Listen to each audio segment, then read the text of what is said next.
پارہ نمبر 28 میں اللہ تعالیٰ نے سورہ مجادلہ کی پہلی آیت میں ارشاد فرمایا ہے، قد سمع اللہ قول التی تجادلک فی زوجہا وتشتکی الی اللہ۔ اس آیت میں ایک واقعہ بیان کیا گیا ہے حضرت خولہ بنت ثعلبہ رضی اللہ عنہ کا۔ ان کے شوہر نے ان سے زہار کر لیا تھا۔ زہار کہتے ہیں اپنی بیوی کے جسم کے کسی حصے کو اپنی ماں کی طرح قرار دینا، یعنی یہ کہہ دینا کہ تو مجھ پر میری ماں کی پیٹھ کی طرح ہے، یعنی جس طرح ماں کی پیٹھ کو میرے لیے حرام ہے اسی طرح تو مجھ پر حرام ہے۔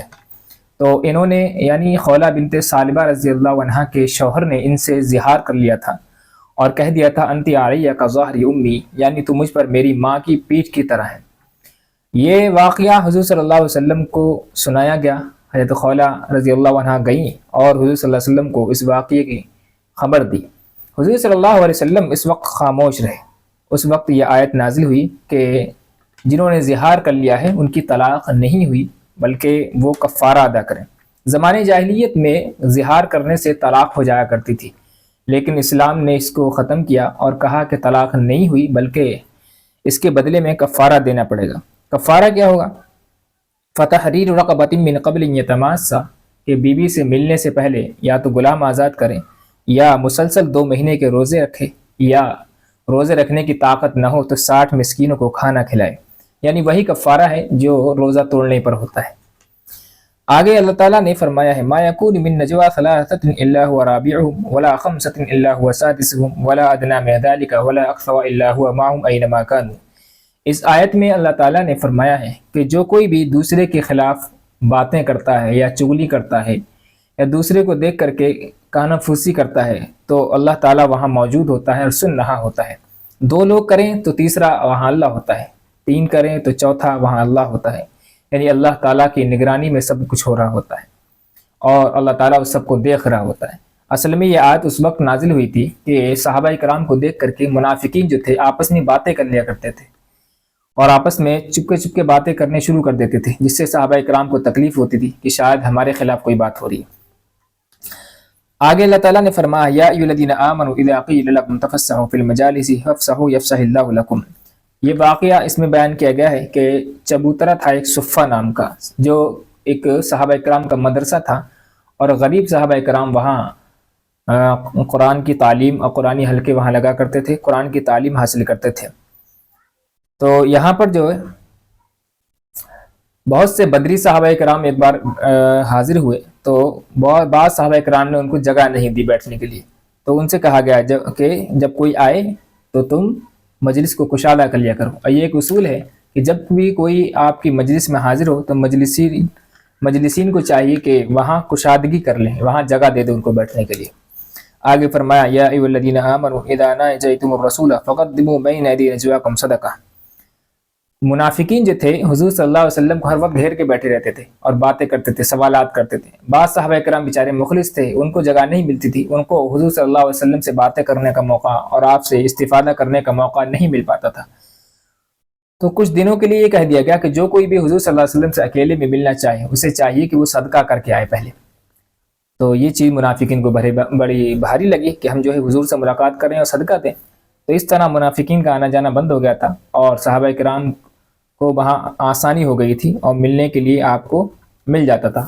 پھر کچھ دنوں کے بعد یہ پابندی ہٹا لی گئی، یعنی اب صدقہ نہیں کرے گا کوئی۔ آگے سورہ حشر شروع ہوتی ہے، اس میں فرمایا هو الذی اخرج الذین کفروا من اہل الکتاب من دیارہم۔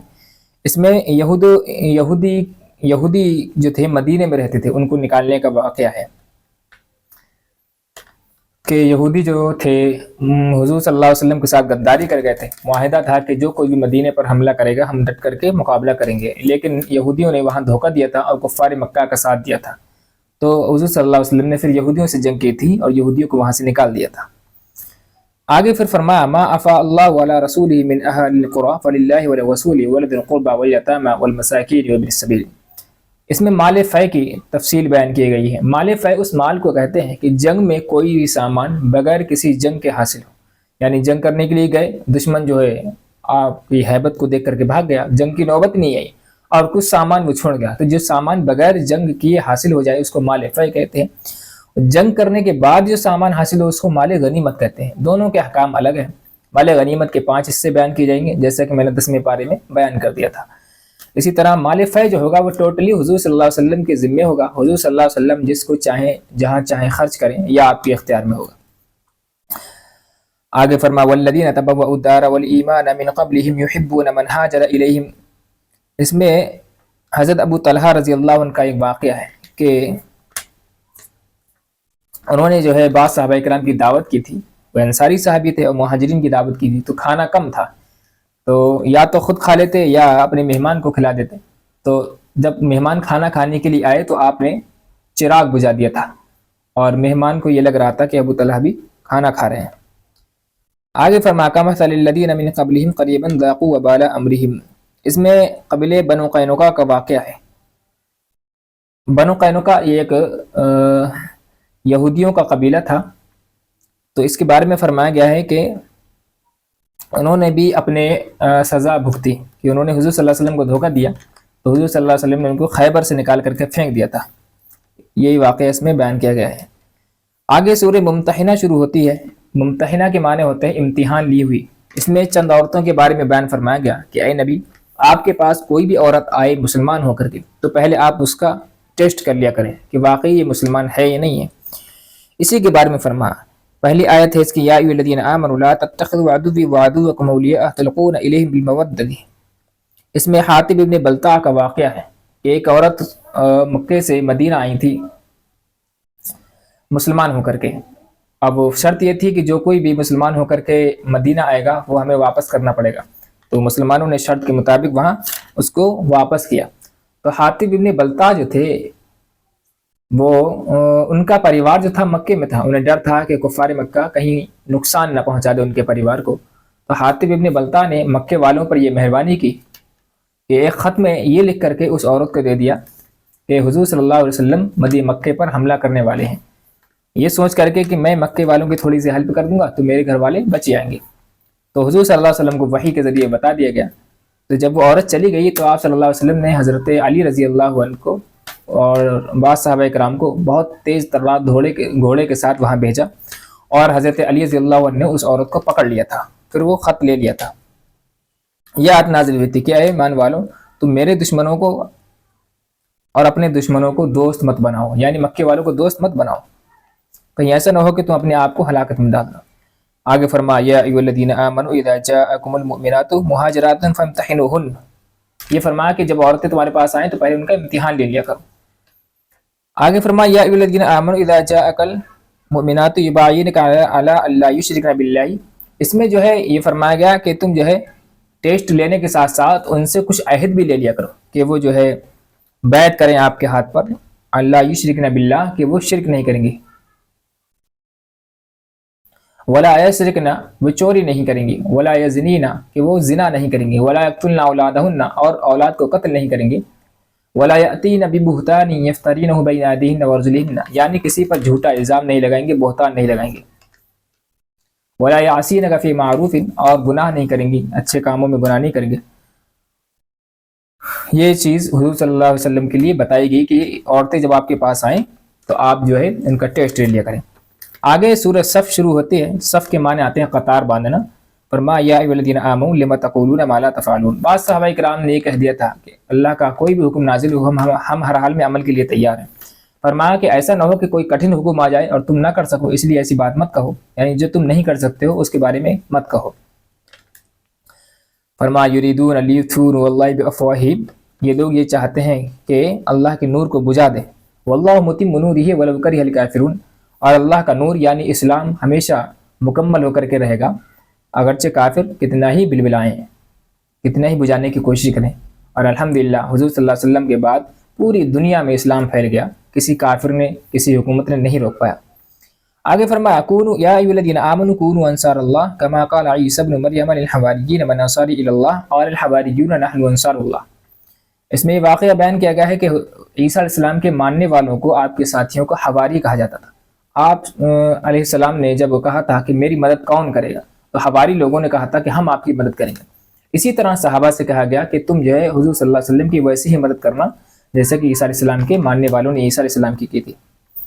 آگے پھر سورہ جمعہ شروع ہوتی ہے. سورہ جمعہ میں فرمایا حضور صلی اللہ علیہ وسلم کی پیدائش کا مقصد بتایا گیا کہ آپ جو ہے یتلو علیہم آیاتہ، قرآن کی تلاوت کرتے ہیں یعنی آیت پڑھ کر سناتے ہیں، ویزکیہم، لوگوں کے دلوں کا تزکیہ کرتے ہیں یعنی لوگوں کے دلوں کی برائیوں کو مٹاتے ہیں،